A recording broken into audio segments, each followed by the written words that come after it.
قد أقول لكم شيئا تتعجبون منه، والله إن أعداء دين الله يعرفون قيمة رمضان.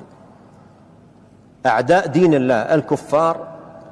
يعرفون قيمة رمضان، ولهذا يجهد عدد منهم لوضع أمور ينفقون فيها أموالا طائلة لا لشيء إلا لحرمان المسلمين من خيرات رمضان وبركاته، وهم يرونهم كل سنة ويرون أحوالهم مع رمضان وإقبالهم على الله والطاعة والقرآن الذي به يعتز الإسلام وتعلو مكانته ويقوى شأنه وترتفع مهابته في القلوب والنفوس، فيعملون عملا واسعا في وضع أشياء تبعد